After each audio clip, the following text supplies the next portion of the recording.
পাহাৰৰ পৰা নামি অহা তীব্ৰবেগী পানীৰ হতে এইবাৰ ভাঙিলে ৰাণী কপিলী জলসিঞ্চন প্ৰকল্পৰ বান্ধ। কৃত্ৰিম বানপানীত ডুব গৈছে মহানগৰীৰ পাৰ্শ্বৱৰ্তী ৰাণী অঞ্চলৰ কেইবাখনো গাঁও।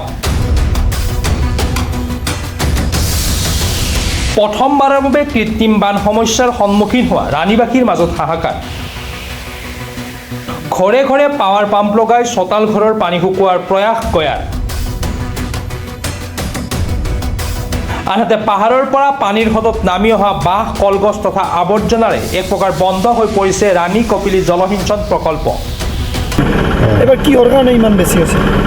এই গেটত বোলে হেৰি কি বাঁহ না কি দুই চব হেৰি হৈছে এই লাগিছে আহি কেনে খহি আহি কেনে পাহাৰৰ পৰা সিহঁতক শুনছোঁ মই। আৰু ক'ৰ মাথৰিও হৈছে নেকি? হয়, আগত ভাঙিছোঁ বোলে অলপ আগত ইয়াতে।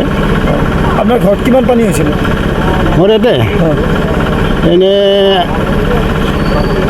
2.5 ফুটমান হৈছিল। যোৱা নিশাৰ পৰা বন্ধ হৈ থকা উক্ত প্ৰকল্পত খবৰ ল'বলৈ আহৰি নাই বিভাগীয় লোকৰ।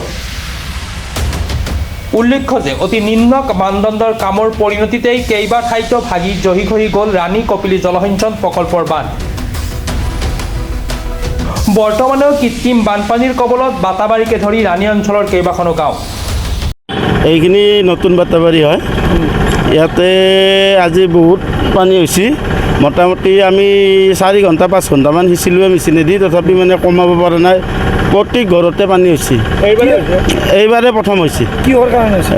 পানী তাৰমানে এই END ডিপাৰ্টমেণ্টৰ কপিলী জলসিঞ্চনৰ ইয়াৰে চাফা কৰা নাই, সেইকাৰণে নদীটো জাম হৈ আছে, পানী যাব পৰা নাই।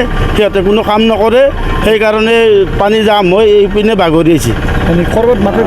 মাথৰি আগত ভাঙিছে, আমাৰ আগত ৰাস্তা মেইন ৰাস্তা কাৰণতে ভাঙিছে। সিহঁতে কোনোপধ্যে কাম নকৰে। সেই সিহঁতৰ মানে স্বভাৱৰ কাৰণে আজি আমি এই ভুক্তভোগীয়ে পানীটো সমস্যাত ভুগিব লগা আছে। মানে নালা চালাৰ কাম নকৰে? নাই, কোনোপধ্যে নকৰে সিহঁতে কাম। আগতেও এটা নিউজ দিয়া গৈছিল, তথাপিও সিহঁতে কাম চাম নকৰে। আমি কিছু চাফা কৰিছে, আগৰ পিনে চাফা নকৰে। সন্মুখৰখিনি যিখিনি দেখা পাই থাকে সেইখিনি চাফা কৰে, সেইকাৰণে অলপ দিগদাৰ হৈছে। আগত ভাঙি গৈছে আৰু এতিয়া সকলো মানুহ তাত পানী উঠছে। মিৰ্জাৰ পৰা সুনীল দাসৰ ৰিপৰ্ট, প্ৰাতঃ টাইম ডিজিটেল। শদিয়াৰ পৰা ধুবুৰীলৈ, বৰাকৰ পৰা ব্ৰহ্মপুত্ৰলৈ সকলোৰে মাজত চিনাকি এটা নাম প্ৰাতঃ টাইম। থলুৱা ভাষা, কৃষ্টি আৰু সত্য বাতৰিৰ আধাৰত প্ৰতিষ্ঠিত খবৰ প্ৰাতঃ টাইমৰ প্ৰতিটো বা বাতৰি পুংখানুপুংখভাৱে চাবলৈ Facebook, YouTube, website, Twitter, Instagram আৰু ব্লগাৰ পেজত লাইক আৰু